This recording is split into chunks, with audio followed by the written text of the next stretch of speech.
Hola a todos, bienvenidos de nuevo al canal El Deleite Espiritual. Conmigo sí, Davis E. Rodríguez. Hoy vamos a explorar un tema fascinante y algo controversial. Según un artículo, hay 10 errores fatales de la Iglesia Católica. Si eres católico, por favor, no te vayas solo, escucha y luego ve a la Biblia y allí decides. Es importante, cuando seguimos una religión, que estudiemos lo que se cree allí contra la tradición que hemos heredado, y más cuando se trata de eternidad y cuando salgamos de esta tierra. Comencemos. Primero, el artículo afirma que el catolicismo predica un evangelio falso. Gálatas 1, 8, 9 afirma que nadie puede cambiar el evangelio diferente a lo que dice la Biblia Sagrada. También se argumenta que la Iglesia enfatiza las obras para la salvación, como el bautismo y los sacramentos, por encima de la gracia a través de la fe.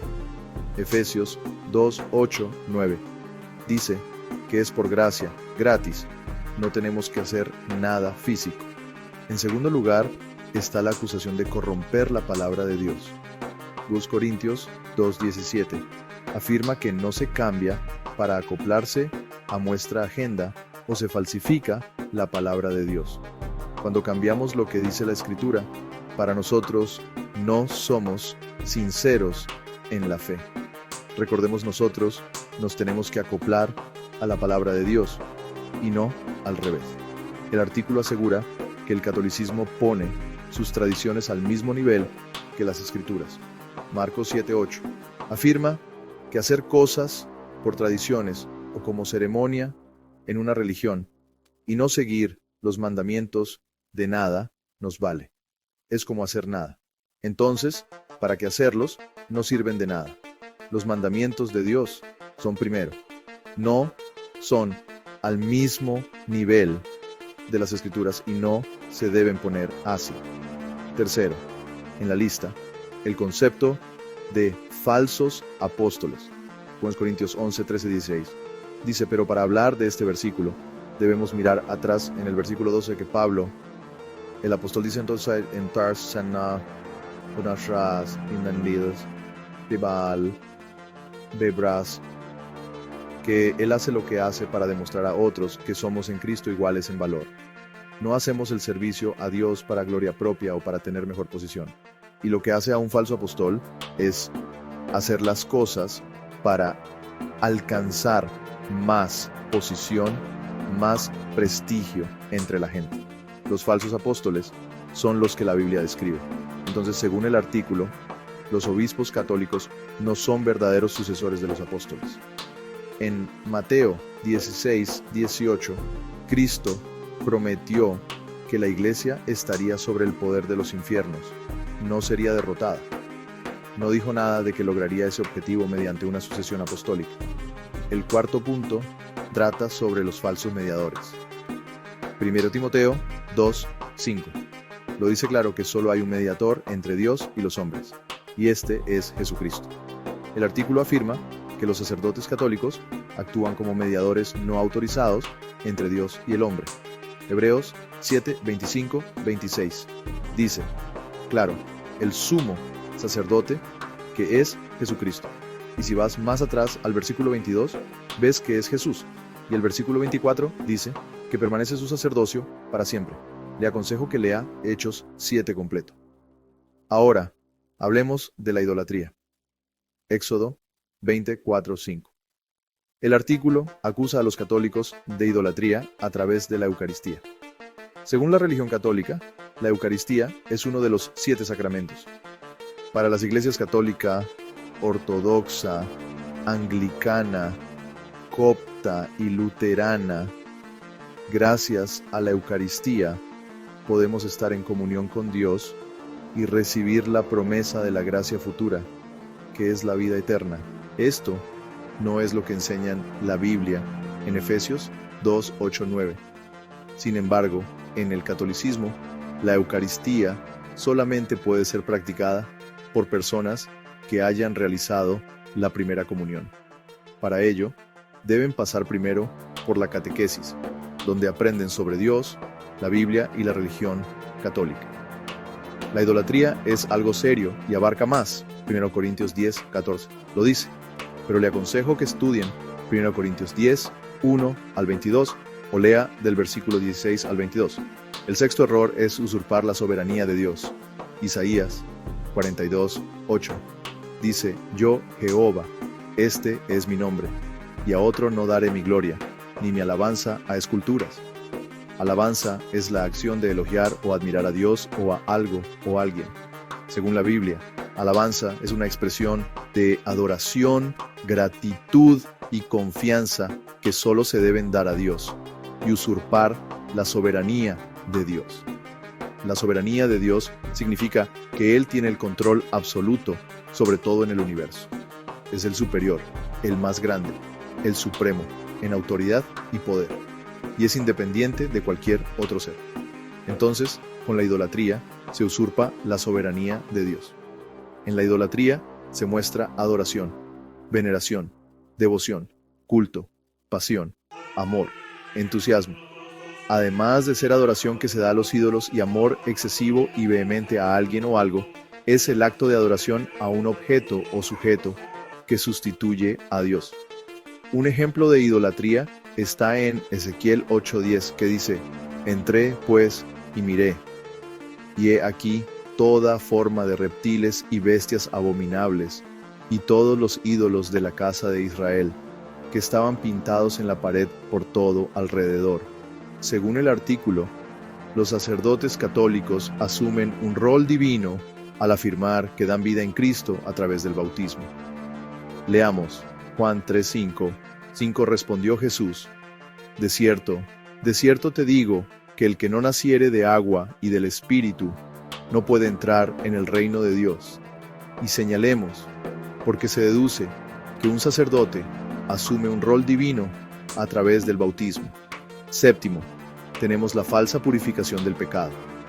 1 Juan 1:7 dice que solo la sangre de Jesucristo, su Hijo, nos limpia de todo pecado.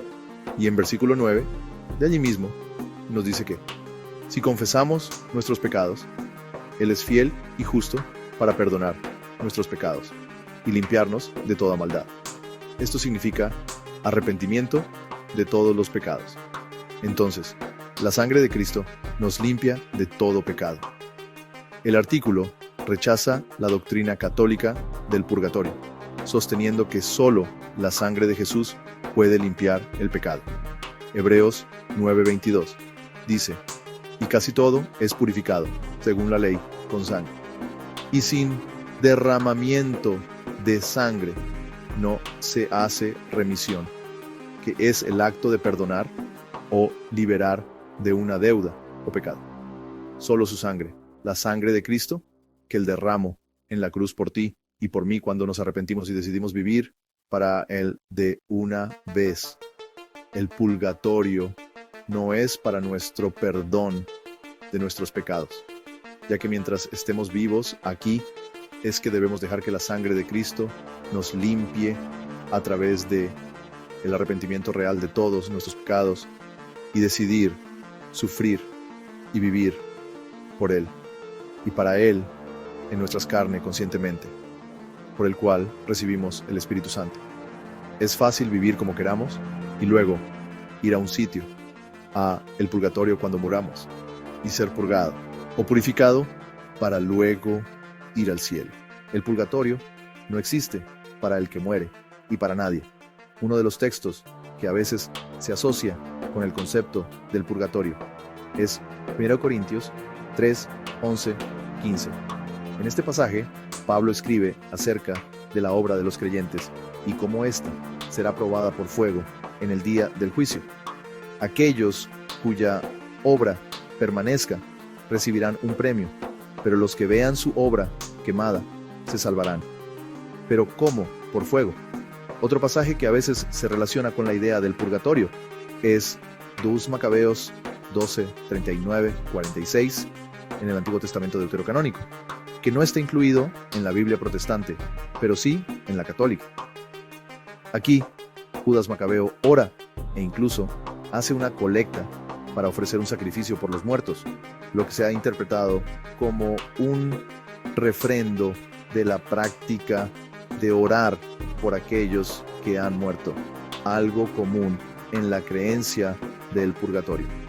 Los macabeos no fueron incluidos en el Antiguo Testamento por diversas razones, y pienso que es importante que busquemos por qué por nuestra cuenta. Y sobre orar por los muertos, hay varios pasajes que están en contra, pero en Lucas 16, 19, 31. Aquí vemos con Lázaro y el rico que a la vez que morimos no hay vuelta atrás. Por eso es que necesitamos dejar que la sangre de Cristo sea la que limpie nuestros pecados, aquí, mientras vivamos. Al arrepentirnos y venir a Jesucristo, Dios no ve nuestro pecado pasado, porque Él ve a su Hijo, Jesucristo, y su sacrificio en la cruz, una vez y por todas. Pero si no lo hacemos, cuando nos muramos, Dios solo nos verá a nosotros, con nuestros pecados y nuestras buenas obras, las cuales no sirven de nada para un Dios santo y para estar con Él. Por eso es que Hebreos 9:22 dice, y casi todo es purificado, según la ley, con sangre, y sin derramamiento de sangre no se hace remisión, que es el acto de perdonar o liberar de una deuda o pecado. Solo Cristo puede quitarnos la deuda que tenemos ante Dios por el pecado, que es la muerte eterna. Y esa deuda nadie la puede saldar con buenas obras, por más que se hagan, porque no es por obras. El escritor a los Hebreos nos dice, y de la manera que está establecido para los hombres que mueran una sola vez, y después de esto, el juicio. Hebreos 9:27. Aquí entendemos que no se puede hacer ningún cambio en la condición espiritual después de su muerte, ya sea por sí mismo o a través de los esfuerzos de los demás. Si es inútil orar por los vivos que están cometiendo un pecado de muerte, como dice 1 Juan 5:16, es decir, un pecado continuo, deliberado, consciente, sin buscar el perdón de Dios. Entonces, ¿cómo podría la oración para aquellos que ya están muertos ser de beneficio para ellos, puesto que no hay ningún plan post-mortem de salvación? Cada uno de nosotros tiene una sola vida y somos responsables de cómo vivimos esa vida. Otros pueden influir en nuestras decisiones, pero en última instancia debemos dar cuenta por las decisiones que tomamos. Una vez que acabe la vida, ya no hay más opciones que escoger. No tenemos otra opción más que enfrentar el juicio. Las oraciones de otros pueden expresar sus deseos, pero no cambian el resultado. El tiempo para orar por una persona es mientras él o ella vive y todavía existe la posibilidad de que su corazón, actitudes y comportamiento sean cambiados. Romanos 2, 3, 9. Hablando del purgatorio. Es importante entender que estos pasajes se interpretan de diferentes maneras entre las diversas tradiciones cristianas y no todos los creyentes aceptan la noción del purgatorio. La única forma de obtener una comprensión más completa es explorar las escrituras en su totalidad dentro de su contexto histórico y cultural, y luego participar en la discusión teológica con la ayuda de quienes han estudiado estos temas a fondo. La Biblia no menciona de manera explícita la palabra purgatorio. La Biblia no se contradice, y Efesios 2, 8, 9 dice claro, porque por gracia sois salvos por medio de la fe, y esto no de vosotros, pues es don de Dios, no por obras, para que nadie se gloríe. Debemos ser perdonados aquí, pero a través del nuevo nacimiento, y purificados por la sangre de Jesucristo, el Hijo de Dios. Él sí puede dar la cara por nosotros ante Dios. Critica al Papa por tomar títulos como Santo Padre y Vicario de Cristo, y a María por ser llamada mediadora y corredentora. Mateo 23:9 dice, y no llaméis Padre vuestro a nadie en la tierra, porque uno es vuestro Padre, el que está en los cielos. Entonces no llamemos Padre a nadie. 9. Las doctrinas de demonios. 1 Timoteo 4:1-3 dice: pero el Espíritu dice claramente que en los postreros tiempos algunos apostatarán de la fe, escuchando a espíritus engañadores y a doctrinas de demonios. 2. Por la hipocresía de mentirosos que, teniendo cauterizada la conciencia. 3. Prohibirán casarse y mandarán abstenerse de alimentos que Dios creó para que con acción de gracias participasen de ellos los creyentes y los que han conocido la verdad. El artículo etiqueta las enseñanzas sobre los pecados veniales y el celibato clerical como doctrinas de demonios. Y esto es lo que dice que no se hace en 1 Timoteo 4:1-3, como mencioné al principio. Finalmente, afirma que la Iglesia Católica rechaza las promesas de Dios. 1 Juan 5:13. Estas cosas os he escrito a vosotros que creéis en el nombre del Hijo de Dios, para que sepáis que tenéis vida eterna, y para que creáis en el nombre del Hijo de Dios. Según el artículo, el catolicismo niega la promesa de la vida eterna, al sugerir que nadie puede saber cuánto mérito se requiere para la salvación. Efesios 2:8-9. Porque por gracia sois salvos por medio de la fe. Y esto no de vosotros, pues es don de Dios. 9. No por obras, para que nadie se gloríe. Lo dice claro, por fe, gratis. Fe en Jesucristo, el que nos limpia de todo pecado. Ahora, es fundamental recordar que estos puntos reflejan la perspectiva del artículo y representan una interpretación específica de las doctrinas católicas. Para una visión más equilibrada, consideren explorar fuentes católicas y el contexto histórico y teológico, bíblico, detrás de estas afirmaciones.